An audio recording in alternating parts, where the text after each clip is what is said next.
Wow, deputy, deputy. What's going on, DreamTeam? We're back at it again with another video. First things first, if you're new to the channel, welcome to the channel. Do me a quick favor, I'm gonna need you to hit that. And then while you're there, tap it with that post bell notification. That when we upload, you never miss a video. You can keep it lit with us. Come on now, we dropping banger after banger. Stop the cap. You guys are loving the BLACKPINK reaction. And for those of you that are new to the channel and you don't know what's going on, I'm about to break it down. We've been on a BLACKPINK binge watch for a while now. Specifically as a member, Jisoo is who we're focusing on right now. We've already done Rosè, we've done Lisa and Jennie. It's only fair that we do Jisoo. So yeah, anything off stage performance, interviews, documentaries, highlights, compilation, TikToks. You guys are loving Jisoo TikToks, by the way. So I think it's already like part 3 or part 4, something like that. Drop it in the comment section down below. We're straight on it. And then in the course of obviously reacting to Jisoo, we're dropping other BLACKPINK content. Whether it be as a group or it be Rosè, Lisa, or Jennie as well too. But the point is, we're just on a BLACKPINK binge watch. You're going crazy with it. You guys are loving the reactions. I'm not quite sure what this is. I think it's kind of a get to know, or like a first time with Rosè. I'm not quite sure. You guys spammed it in the comment section down below. So I'm not gonna waste any more time. Let's just go ahead and check it out, see what we're getting into, man. Let's go. Hi everyone, this is Rosè, and this is the first time. Okay, so the first time, so I'm assuming like, okay, let's see what it's in. Let's see what we getting into. I was starstruck. I just fell in love. I remember he was very like, who are you? Because we come into their home and he was like sniffing us and being very like cautious. He just seemed like a very smart dog. And I remember the person who was taking care of him before we picked him up, she was like, do you want to like hold him? And I was like, oh my god, can I? And then I held him and I remember him feeling so much smaller than I expected. That's when I was like, yep, I'm bringing him home. I got in the car and I have a picture of that moment too. That's fine. I didn't even know she had a dog. It's like they're all dog lovers. We were having like a dinner with BLACKPINK and like our producer, and I remember he's like, oh, what do you think about this track? They kind of already had the idea of like what kind of message it was going to be like, and I remember us listening to him, we're like, this is a really good song. Everything I need is on the ground. And fire, no cap. Especially the dance practice. That dance practice was crazy lit. My producer was really keen on working on it. I hadn't heard a song like that before, I don't think. I mean, I didn't expect to hear a song like that, because every song that we kind of get or kind of begin with doesn't really have those kind of messages in it. And so we were like, And for us, it was more like, I think this song kind of speaks our mind, you know? That's fire. See, that's what I like, a little behind the scenes of why things are the way they are. I think it might be Rihanna's Anti album. Yeah, I think that might be the first one. That's fire. I can still put it on from start to finish and just like sing along to every single I ain't to it, and it just put me in the best mood. Facts. I ain't gonna count. I'm not a big, like, huge Rihanna fan, but that album was crazy. I was lit. the new one. I was like the newbie, and I was like, hi, I'm from Australia. I walked in, I had my parents behind me. They were there to drop me off because I wasn't an adult yet. And then I walked in and there was just like a bunch of girls, like quite a lot of them, in a room. I remember just feeling so like intimidated. I was like, hi. So Jennie was the one, so there's like this choreography that we have to learn, kind of like the basics. And she was like teaching me, and she could speak English. She had studied in New Zealand. We had that in common. And she was like, oh, in Korea, like this, you have to do this, you have to call people by this and that. And she was like letting me know about all these cultures that I thought I knew about, but I obviously didn't. That was her. And Lisa was this girl from Thailand, and so I was away from home and she was away from home too, and so we kind of had that in common. I think she was probably the first one to meet me in an elevator, like when I came into the company. I remember somebody, like we kind of came across a girl, but turns out that was Lisa, and she was like, oh, I remember seeing you, you were like this Australian girl, like with this guitar. Probably had my hair tied back in like a tight bun. Not too different from now. And Jisoo, she was like a cool kid.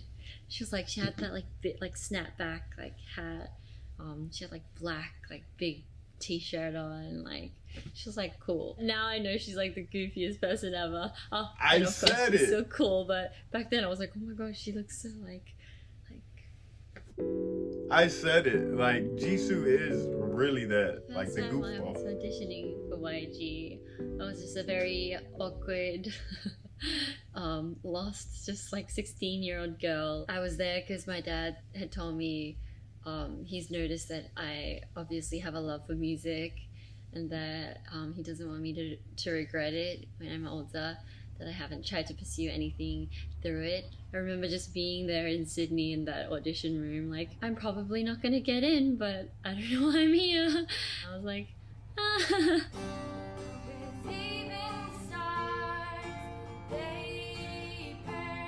I did my thing, and I was like, I'm She just looks gonna try and enjoy it. a hell of a since lot I'm probably different. not gonna get in, and I'm just gonna try remember this moment and get some good memories out of it. And I left, and then I got a call, and I was like, huh, that's very odd.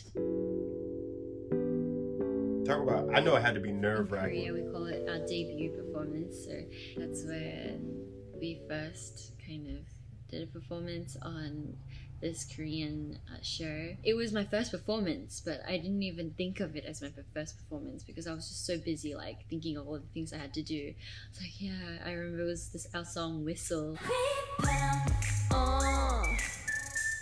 We Go did like a few crazy. takes, and it was done, and then we walked out, and all of our like hair and makeup and all of our staff kind of had brought flowers and wrote like handwritten letters, and they all like kind of like surprised us. And I remember I was like, oh my gosh, our trainee days were pretty like intense. I think all of my trainee days, kind of like all those moments kind of flew by.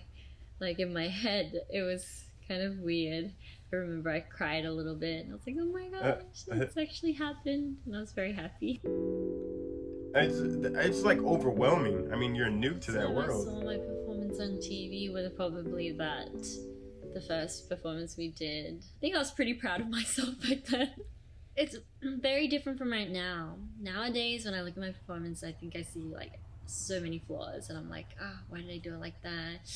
Why can't I do it like this? You know, I'm like very judgmental. But back then, I was very like, yep, that was a very good performance. Couldn't have done it better. I think it was very like, yep, well done, Rosie. I think, okay, I'll start off with like, I like seeing things like this, interviews or like little, I don't know what they're just like, well put. Yeah, I guess you can't say an interview, especially coming from the individual instead of looking at clips. Not that there's anything wrong with the clips, but I just prefer this because it's more intimate, it's more personal. There's something that hits different when you hear the reasoning behind why something is the way it is, or why they became best friends when it comes from that direct source. Like how Rosè met Lisa. Lisa actually saw Rosè in the elevator a few times before they had actually met right then and there. And Lisa was like, oh yeah, you're the Australian girl. So that right there, that minute detail to me personally, like I pay close attention to detail. So that right there just hits a little different for me. I don't know why, that's just the way I am, but it just hits different. So right off the rip, you can see why Shay Lisa is so affectionate and why, they're so close, because they were the kids that were away from home. Lisa being away from Thailand, and then obviously her being away from Australia. So it's, you know what I mean? That's how it comes to. Another thing I want to add is that Jennie, man, this is the second time in the past few videos that we've heard Jennie actually teaching and being that teacher towards the other members. Lisa had brought it up too, saying that she being Jennie was teaching Lisa how to be more private and how to be a little bit more mature about carrying your life and your career, how to separate certain things. That's coming from Jennie. Now Jennie teaching Rosè the culture and certain structures of the business and life, on how it is, changing from Australia to Korea, how you address certain people. Jennie, man, that's crazy. Jennie really is that ace. You know what I mean? It keeps bringing it up, but Rosè, for those of you that are new, we actually did a a binge watch, a little series on her Sea of Hope performance. And everybody that doesn't know, you know, I'm a Lisa bias, but after that Sea of Hope performance and getting to know Rosè a little bit more through the performances, I built like a little bond that I don't, for some odd reason, I'm so in tune with her like personal life. I don't know if I'm emotionally attached. I don't know, it's like too deep, but that's what she did for me. It's like I can connect with her. I don't know why, and like I'm a Lisa bias, but there's just something different about Rosè that I just connect and I attach with in so many different ways of life. It's crazy. I don't know why, but it's just like when you see certain things, you hear certain things from the way they carry themselves, how they address certain things, and the way that they talk. It's a lot that key factors into it, but at this point I'm just rambling, and you know, BLACKPINK makes you do that, you know what I mean? But yeah, man, in the comment section down below, let me know if you guys want to see more interviews like this. If Lisa, Jennie, or Jisoo have one of these Rolling Stone the first time, we'll definitely check it out. Drop it in the comment section down below. Anything you want to see specific, comment section down below. We're on the road to 50K. That's what it's really all about. Hit the like button, comment, hit the subscribe button for sure. Join the best family on YouTube, and also make sure you turn on your post bell notification, because we dropping banger after banger. This is a 24/7 kind of thing, man. Come on, man. The grind don't stop. Stop the cap. We got more videos to upload, and I can't do that if I'm here. I'm in the next video though, so don't trip out. I'll see you there. Sheesh.